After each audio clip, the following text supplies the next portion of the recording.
ગુજરાતની માથે આફતી સંકટ આવ્યું અને આ સંકટની સમયે ગુજરાતની અંદર મદદ માંગવામાં આવી।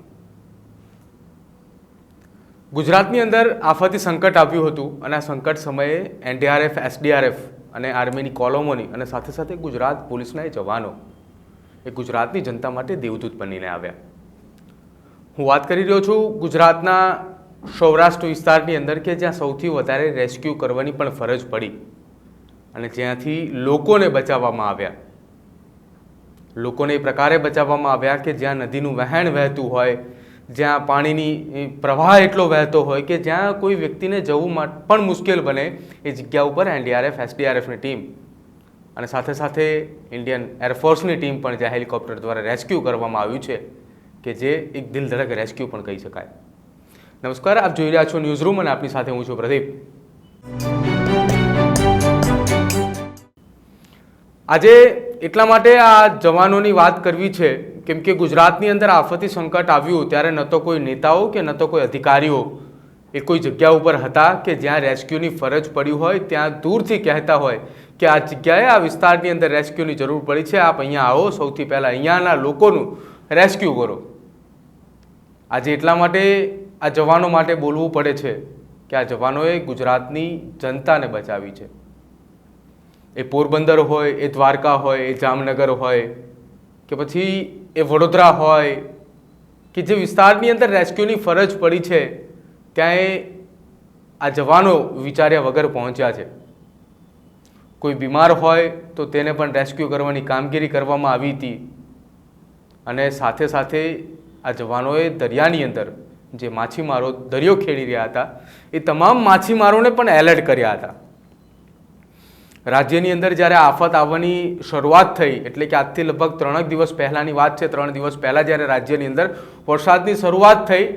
ત્યારે દરિયાની અંદર પણ એક કરંટ જોવા મળ્યો હતો। તે કરંટને પગલે દરિયાની અંદર એક વાવાઝોડા જેવી પરિસ્થિતિ નિર્માણ થઈ શકે તેવી શક્યતાઓ હતી કે જેના કારણે દરિયાની અંદર પણ જઈને એરફોર્સ હોય, કોસ્ટગાર્ડ હોય, આ તમામ લોકોએ એ જવાનોએ અપીલ પણ કરી એ માછીમારોને કે તમે દરિયો ના ખેડશો, તમે પાછા આવી જાઓ। આજે આ તમામ જવાનોને વંદન કરવા છે, આ તમામ જવાનોનો આભાર માનવો છે કે આ જવાનોએ ગુજરાતની જનતાની રક્ષા કરી છે। સાચા અર્થે જો ગુજરાતની જનતાના કોઈ રક્ષક હોય તો આ એ જવાનો છે। અધિકારીઓ તો કોઈ આવ્યા જ નથી, એ માત્ર ને માત્ર હવે જ્યારે એ પરિસ્થિતિ સાવ ટળી ગઈ છે, સંકટ સાવ ટળી ગયું છે ત્યારે હવે મેદાનમાં આવશે, નેતાઓની સામે ઊભા રહેશે અને ફોટા પડાવશે। પરંતુ આ નેતાઓને પણ એકવાર કહેવું છે કે તમારી સાથે જ્યારે અધિકારીઓ ફોટા પડાવતા હોય ત્યારે એ અધિકારીઓને કહેજો કે તમે અહીંથી થોડા દૂર ઊભા રહો, આ ફોટો માત્ર ને માત્ર હું પડાવી રહ્યો છું તો આ જવાનોની માટે, કેમ કે આ જવાનોએ મારા વિસ્તારની અંદર 24 કલાક, 48 કલાક ખડે પગે રહ્યા છે અને મારા વિસ્તારના લોકોનું રેસ્ક્યુ કર્યું છે, મારા વિસ્તારના એક લોકોનો જીવ બચાવ્યો છે।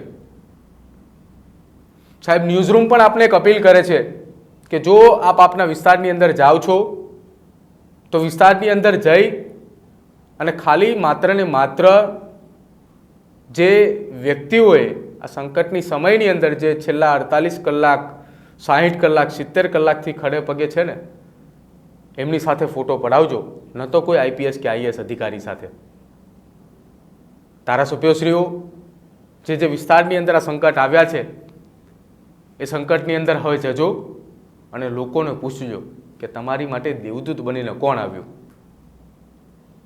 એ અધિકારીઓ આવ્યા કે ગુજરાતના જવાનો આવ્યા, એ એનડીઆરએફના જવાનો આવ્યા કે એસડીઆરએફના જવાનો આવ્યા? જો આપને પણ લાગતું હોય કે ગુજરાતની મદદે આ જવાનો આવ્યા અને જવાનોના કારણે ગુજરાતની જનતા જે છે કે જે ફસાઈ ચૂકી હતી આ પૂરના સંકટની અંદર, તેમને બચાવવામાં ખૂબ જ મદદ કરી, તો એ જવાનો માટે કોમેન્ટ બોક્સની અંદર કોમેન્ટ કરો અને સાથે સાથે આપ એવું માનતા હોય કે જો અધિકારીઓ અને નેતાઓના કારણે આ પ્રકારની પરિસ્થિતિની અંદર જવાનો જ જે છે કે તેના કારણે જનતા બચી, અધિકારીઓ અને નેતાઓના કારણે નહીં, તો પણ આપ અમારા કોમેન્ટ બોક્સની અંદર આપ જવાબ આપી શકો છો। અમારી ચેનલને આજે જ લાઇક કરો, શેર કરો અને સબસ્ક્રાઈબ કરો।